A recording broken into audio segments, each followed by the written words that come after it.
बेहतरीन इंसान अपने कर्मों, अपने वाणी से पहचाना जाता है, वरना अच्छी बातें तो दीवारों पर भी लिखी होती हैं। हेलो एवरीवन, आज की मोटिवेशनल स्टोरी का टाइटल सत्संग का महत्व। महात्मा बुद्ध जिस भी गांव नगर से गुजरते वहां के लोगों को उपदेश देते थे, सत्य बोलो, ईमानदार रहो, अहिंसा के पथ पर चलो। इसी तरह एक गांव से गुजर रहे थे। उस गांव के लोग महात्मा बुद्ध से काफी प्रेम करते थे। उन्होंने महात्मा बुद्ध से रिक्वेस्ट की कि कुछ दिन हमारे गांव में ठहरिए, सत्संग कीजिए। काफी रिक्वेस्ट के बाद महात्मा बुद्ध मान गए। रोजाना सत्संग करना शुरू किया। जैसे सत्संग करते, अगले दिन जो भी सत्संग में आता उनसे प्रश्नों के लिए कहते थे, कोई अगर प्रश्न है तो बताएं आप।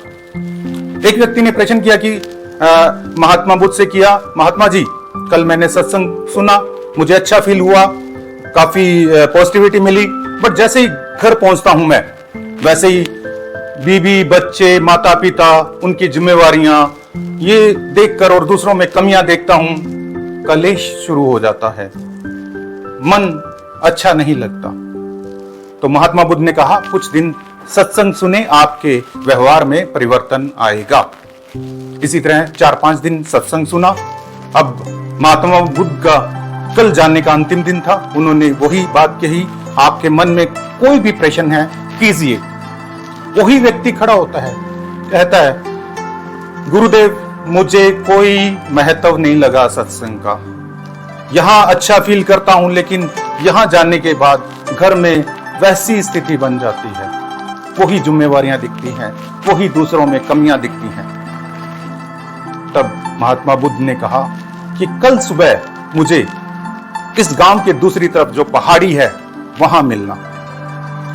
सुबह वो व्यक्ति आता है, महात्मा बुद्ध भी वहां पहुंचते हैं, एक चादर देते हैं उस व्यक्ति को, और उस चादर में कहते हैं कि ये जो 5-6 पत्थर पड़े हैं, पत्थर के जो टुकड़े पड़े हैं, वो डाल लो।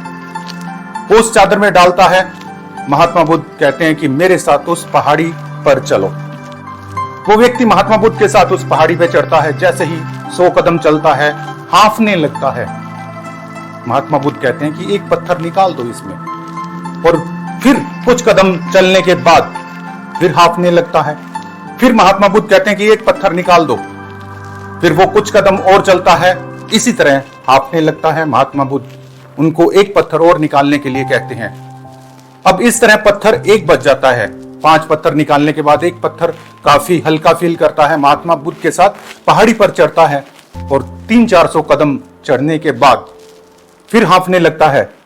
तब महात्मा बुद्ध कहते हैं कि इस पत्थर को भी निकाल दो। उसको भी निकाल देता है। फिर वो पूरा खुशी महसूस करता है, और महात्मा बुद्ध को कहता है कि अब मुझ पर कोई टेंशन नहीं है, कोई पत्थर नहीं है मेरे पास, अब मुझे पहाड़ी के टॉप पर चढ़ा लीजिए, वहां चढ़ जाऊंगा।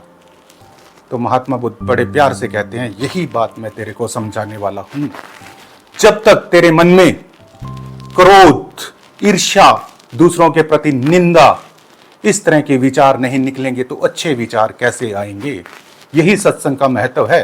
पहले हमने बुराइयों को निकालना है, फिर ही हमारे मन में अच्छाइयां आएंगी। तो ये छोटी सी कहानी हमें यही शिक्षा देती है कि जब तक हम खुद खुश नहीं होते तो दूसरों को खुश नहीं रख पाएंगे। Thank you for watching this video.